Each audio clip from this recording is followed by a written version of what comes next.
আমি শপথ করেছিলাম, আমি এখন আমার শপথ ভাঙতে পারি না বাবা। হে আব্দুল মুত্তালিব, হে মক্কার প্রধান, এমন করো না, করো না এমন। না, অনর্থ করো না মক্কা এটা প্রধান। করবেন না মক্কা প্রধান। তাহলে আমার শপথের কি হবে কুরাইশগণ? হে আব্দুল্লাহ, আমার বোন ফাতিমার পুত্র, স্বয়ং আল্লাহ তাআলা এই কোরবানি হতে দেবেন না। আমার শপথ, যদি আমার শপথ ভাঙি তাহলে আমার নাম আব্দুল মুত্তালিব না। না আব্বা, না, ও আমাদের সবচেয়ে প্রিয় ভাই আব্বা। এটা করো না আব্দুল মুত্তালিব, ও আমার সন্তানের মতো, আর তোমার তো নিজের সন্তান। দাঁড়ার, এই জুবাইর, আর তুমি হারিস, এই আব্দে মানাফ, কিছু করো, কিছু করো তোমরা।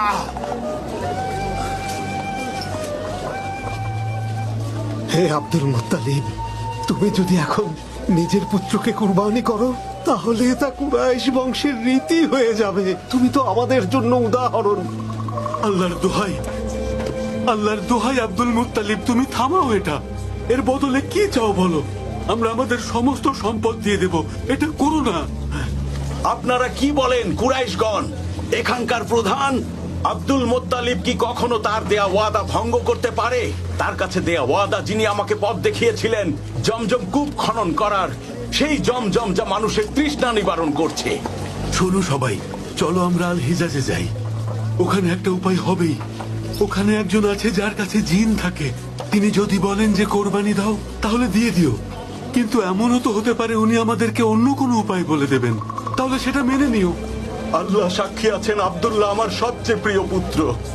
যখন ওকে আমি বললাম নিজের ওয়াদা রাখতে ওকে আমার কোরবানি দিতে হবে, সে বলল বাবা আপনার কথা রাখতে আমি কোরবানি হতে রাজি, নিয়ে যান আমাকে। আমার পুত্রেরা,